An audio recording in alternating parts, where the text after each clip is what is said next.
हाय दोस्तों, मेरा नाम संजीव है और मैं आज आपको बताने वाला हूँ संख्या पद्धति, नंबर सिस्टम, जो कि अधिकतर एग्ज़ाम में पूछे जाते हैं।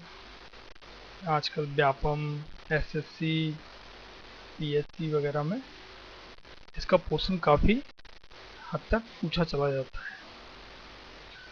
तो मैं आज आपके लिए लाया हूँ संख्या पद्धति। फ्रेंड्स, पहले आप मेरे इस चैनल को सब्सक्राइब कीजिए, पसंद आए तो लाइक कीजिए और शेयर भी कीजिए। चलो शुरू करते हैं संख्या पद्धति। संख्या पद्धति में सबसे पहले हम देखते हैं कि जैसा कि हम जानते हैं कि किसी संख्या को लिखने के लिए हम 10 अंकों का प्रयोग करते हैं। उदाहरण के लिए 1, 2, 3, 4, 5, 6, जो भी 7, 8, 9, ये नंबर वो नंबर हैं जिनके द्वारा हम कोई संख्या बनाते हैं। अब लिखने के लिए हम जो इस्तेमाल करते हैं साइड, हम दाईं से बाईं ओर लिखते हैं। स्टार्ट करते हैं इकाई, दहाई, सैकड़ा, हजार, 10,000, करोड़, है ना। इस तरीके से ये स्थान लिए जाते हैं। सपोज दैट 3 करोड़ पे था। अब करोड़ में जितने जीरो आते हैं से 7 जीरो आते हैं, इसको इससे इंटू कर दिया। 6 का स्थानीय मान 6 इंटू 10,000 कर दिया तो 6,000 हो गया। 8 का स्थानीय मान 8 इंटू 100 तो 800 हो गया। और 9 का स्थानीय मान 9 इंटू 1 इक्वल टू 9। लगता है आपको समझ में आ गया होगा। तो नेक्स्ट डे, सॉरी, संख्या का जातिमान। दोस्तों, काफ़ी परीक्षाओं में जातिमान भी पूछे गए हैं। इसको हम चलो आज देख लेते हैं। किसी संख्या में किसी अंक का जातिमान वही संख्या होती है जिसका मान पूछा जाता है। सपोज दैट हमें जो संख्या दी गई है 4, 3, 8, 2, 9, 1, 5, 6, इस संख्या में 4, 9 और 6 का जातिमान पूछा गया है। अब इसमें 4 का जातिमान वो संख्या खुद ही है, 9 का जातिमान वो संख्या खुद ही है और 6 का जातिमान वो संख्या खुद ही है। मतलब 4 का 4 है, 9 का 9 है और 6 का जातिमान 6 है। अब संख्या की विभक्ति के नियम देख लेते हैं, क्योंकि पूरी जो मैथ है, जो भी क्वेश्चंस हैं, वो सब पूरा इसी पे ही टिका हुआ है। अब संख्या की विभक्ति के नियम हम देखते हैं कि 2 से जो विभाजित होने का जो नियम है किसी संख्या का, वो नियम ये है कि इकाई का अंक 0, 2, मतलब वो जो संख्या हमारे पास है वो विभक्त अगर 2 से होगी कि नहीं होगी, इसके लिए उसके इकाई के अंक में 0, 2, 4, 6, 8 में से कोई एक अंक होना ही चाहिए। अगर ये होता है तो वो संख्या पूरी तरीके से 2 से विभाजित होगी।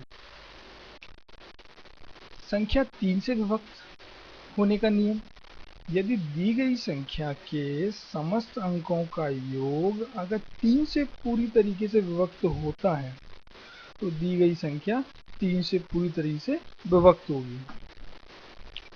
संख्या 4 से विभक्ति का नियम, यदि दी गई संख्या के दहाई और इकाई के अंकों से बनी संख्या अगर 4 से पूर्णतः विभक्त होगी तो दी गई संख्या भी 4 से पूर्णतः विभक्त होगी। नेक्स्ट, 5 से विभाजन का नियम, यदि दी गई संख्या का इकाई का अंक अगर 0 या 5 में से कोई एक है तो दी गई संख्या 5 से पूरी तरीके से विभक्त होगी। 7 से विभाजन का नियम, यदि इकाई का अंक छोड़ के शेष बची संख्या, जो भी संख्या बची हुई है उसमें से इकाई का अंक दोगुना घटा देने के बाद बची संख्या 7 से विभक्त अगर है तो दी गई पूरी संख्या 7 से विभक्त होगी। 8 से विभाजन का नियम,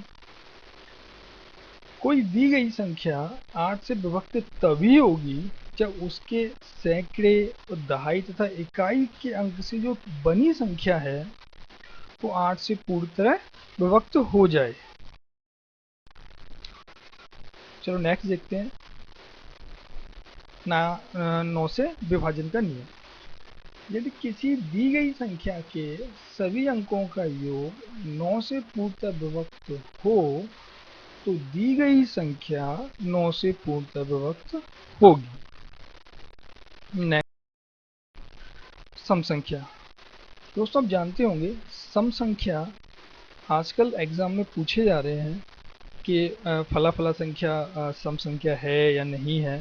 तो दोस्तों इसे पहचानना बड़ा आसान है और ये 1-2 नंबर के आसानी से पेपर में आ जाते हैं। है एक छोटा सा क्वेश्चन, देख लेते हैं। वे प्राकृत संख्याएं जो 2 से पूर्णतः विभक्त हो जाएं, जैसे कोई हमें संख्या दी गई है और वो संख्या अगर 2 से पूर्णतः विभक्त हो जाती है तो वो संख्या सम संख्याएं कहलाती है। जैसे 5-4 ये 2 से पूर्णतः विभक्त हो जाएगी। 4-6 है, 9-0 मतलब 90। नेक्स्ट देख लेते हैं। विषम संख्या।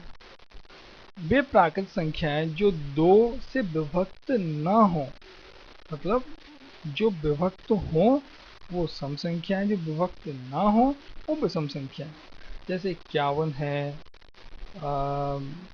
23 है, 57 है, ऐसे इत्यादि। अभाज्य संख्या। दोस्तों काफ़ी बार एग्जाम में पूछ लिया जाता है कि फला फला दो संख्याओं के बीच में अभाज्य संख्याएं कितनी हैं, तो इसको भी पहचानना बड़ा आसान है। ऐसी प्राकृत संख्याएं जिनके केवल 2 और 2 ही गुणनखंड हों वे संख्याएं अभाज्य संख्या कहलाती हैं। मतलब दो अभाज्य मतलब दो संख्याएं कौन सी हो, एक तो वो स्वयं स्वयं हो, दूसरी वन हो। मतलब एक स्वयं और दूसरी वन। जैसे 2 दिया है इसमें, 2 3 5 7 दिया है, तो 2 में एक तो 2 स्वयं है, स्वयं से भाग जाएगा, दूसरा 1 से जाएगा। जैसे 3 है स्वयं से जाएगा, 1 से जाएगा। 5 है स्वयं से जाएगा, 1 से जाएगा। इसी तरीके से 2 3 5 7 11 काफ़ी हैं और भी आगे हैं। चलो नेक्स्ट देख लेते हैं। संख्याओं में भाग संक्रिया। आपने देखा होगा संख्याओं में भाग देने का एक नियम होता है और ये नियम इस सूत्र पे आधारित है। सूत्र कौन सा है? भाज्य इक्वल टू भाजक इंटू भागफल प्लस शेषफल। मतलब भाजक इंटू भागफल को अगर हम गुणा कर दें और बचे हुए शेषफल को जोड़ दें तो संख्या जो भाज्य संख्या है वो आ जाती है। कौन सी संख्या आती है? जिसमें हम भाग देते हैं वो संख्या आ जाती है। तो उम्मीद है दोस्तों आपको मेरा ये वीडियो पसंद आया होगा और अगर मेरा वीडियो पसंद आया तो प्लीज़ लाइक कीजिए, सब्सक्राइब कीजिए, शेयर कीजिए और अगले वीडियो के लिए इंतज़ार कीजिए। धन्यवाद। Thank you.